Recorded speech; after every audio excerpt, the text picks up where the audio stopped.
Albany's Rock Station Q103. We're about to be joined on the line by comedian Bert Kreischer. Studio. Hello. Hi. Hey, is this Candace? This is. Hey, it's Bert. Hey, how's it going? Good. How you doing? I'm doing all right. What do you got going on over there? That was a whole lot of loudness happening. Oh, if we're going to be honest, I have this steel thing I put under my eyes to make the bags under my eyes go away, and it was in the freezer in the salt maker, or the ice maker. In the freezer next to your deodorant? Exactly. You know my family. I know. Listen, I know that we're going to chat about one of the 800 million awesome things you have going on, but I feel like, first off, I need to know how my girl Hila's doing. She's doing good. I think that your stories about her are my absolute favorite, and I'm kind of excited to see like how she turns out as an adult, but like I don't ever want her to grow up because it's so awesome. Aren't we all? Aren't we all? I'm dying to see what happens to that kid. I talked to her the other day. I was like, "Yo, Isla, maybe you should try. Maybe you could be into making tattoos. Be like a tattoo artist." She's like, "Dad, who wants to trace for their entire life?" I was like, "Oh God." Oh my goodness. Yeah, who knows? Who knows? I always say, I'm sure she'll just end up just being a DJ. Touché, my friend. Touché.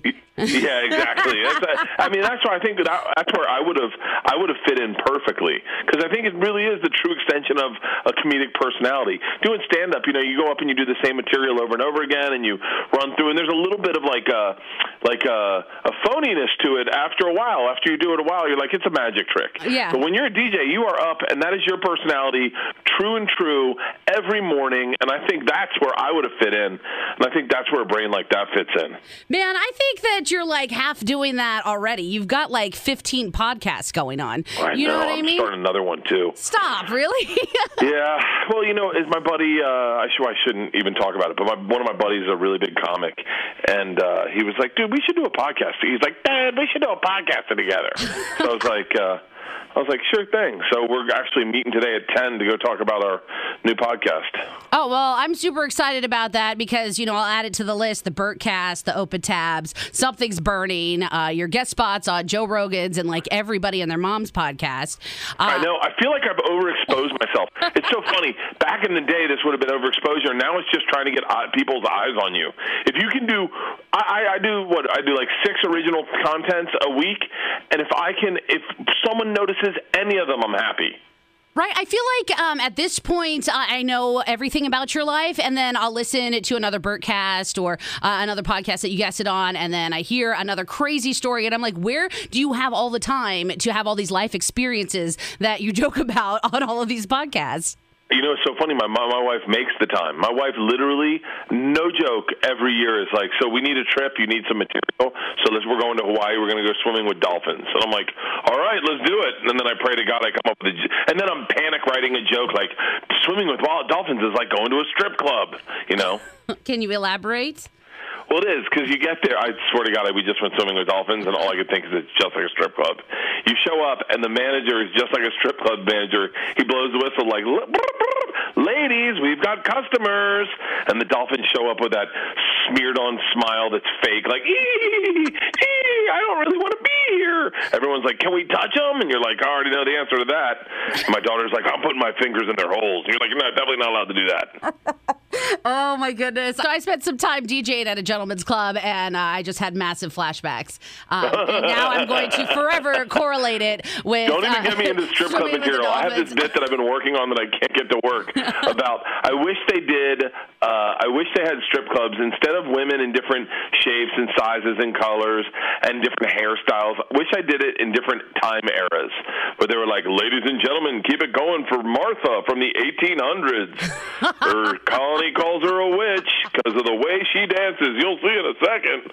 Martha, I don't know. I can't get the bit to work. But I don't know, but I want to see a sexy Martha costume.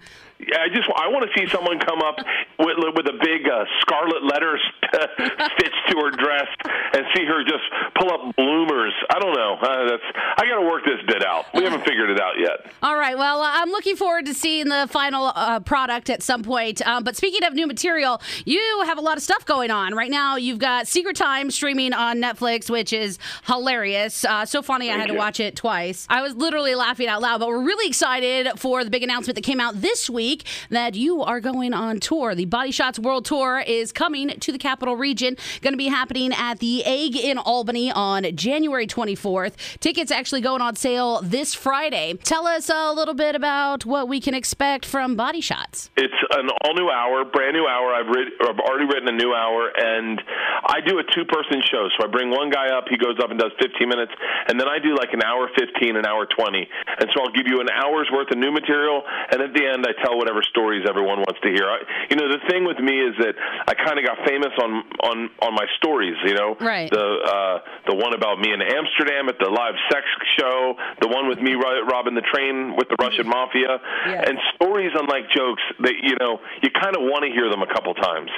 So I figure, why not do a whole hour's worth of material of new material, and then go up and tell the stories everyone wants to hear. All right. I'm all about that. At the end of the special, the Secret Time, I feel like you kind of started to go into the machine, and then we're like, psych, just kidding. Yeah, that was my spoiler alert. I love that. I love the way that ended because, it's like I got off stage and they were all chanting the machine. And look, I am, if anything, I want everyone to leave my show happy. I will give you whatever you want at my show. I'm not the kind of artist that's like, nah, man, already told it. You should have been there last year. I'm like, dude, trust me. You want to hear it? I want to give it to you. And I went up and I started that thing, and I was like, what a great way to end out is just bump her out and go, when I was 22, I got involved with the Russian mafia. This is how it happened, and then cut to black. But then, of course, I had to tell the damn story at the show. Of course you did. Oh, of course I did. And I had to tell the one about the live sex show that I went to in Amsterdam, flying D-word. But yeah, so I'm going to do this thing. I'm going to try to get this thing up on my website so that people on the show they're going to can request what stories they want to hear, and that way we can kind of judge the most requested stories. I'll tell 2 of them at the end of every show, and then we'll go out and party. We'll find a bar that's local, go out and party, do a meet and greet, take some pictures. I'm super excited. I've never gotten to do a world tour, and so I'm going to do it big. If I only do one of them, I'm a happy man. I'm super excited, and I would like to put my vote in for Period Party, because that was hilarious. Oh, thank you. That's definitely going to be on there. Is that true? Did you really do that? Oh, 100%. And what's crazy is I told it on Conan, and people started hitting me up going like, hey, thank your daughter. Like, it's not me. I had nothing to do with the story. I literally was just there. But people are like, thank your daughters because of that story, my daughter's period was a lot less traumatic, and we welcomed Daryl to the family. I mean, you raised those kids, so I feel like they're cool for a reason. You know what I'm saying? I think my wife heard this, she'd lose her mind. My wife raised those kids. Oh, well, that's probably true. Stand-up. I come in, steal all the good stories, put them on stage, and then go, all right, guys, I'm going back out to Albany. Well, speaking of your wife, you get pretty descriptive with things between you guys intimately on the stage. Does she have an opinion on that? Like, is she like okay with that? I mean, what's so funny is that she's always been cool with it. Our whole relationship, she's always been cool with it. And it wasn't until this special that the girls we shot it in Philadelphia, and the girls wanted to come to the first taping. And my wife's like, oh, my God, I can't have the girls hear you talk about sex in that way with me. And I went, honey, I'm about to put it on Netflix. They're definitely going to hear it. And for the first time, because when you're in a relationship, you don't care. But when your kids get of age, you're like, oh, my God, I talk intimately about sex with their mom. Like, how gross is that? Like, out of all the things I say about my family, that's the one thing where I go, oh, I wish I had second thought that idea. Well, how did it turn out with the girls? They haven't seen it, and my oldest daughter, Georgia, did this, like, the smartest thing. Right when it came out, she did a group text to all her friends and was like, hey, guys, my dad's special Secret Time's out today. I ask that none of you watch it and know my family and me the way you know us for real and not the way my dad talks about it on stage. And I was like, whose daughter are you? holy crap. I was like, I wish I had that insight in life. I thought she was going to say, my dad's special secret times on Netflix. Hey, everyone go tweet about it and text about it so everyone watches it. I bet you those kids watched it, though. I don't know. My daughter's a nerd. Oh. So we are in the midst of Sober October. How's that going? It's going good. I think I'm 11 days in because I didn't drink the last day of September. But I got to be honest with you. Last year I did it, and for those of you who don't know, me, my buddies Joe Rogan, Tom Segura, and Ari Shaffir and I all don't drink during the month of October, and it's basically because they had what we can only call a friendly intervention with me because I told them how much I drank, and they were shocked. So last year I did it out of spite. I did it to prove to them I could do it.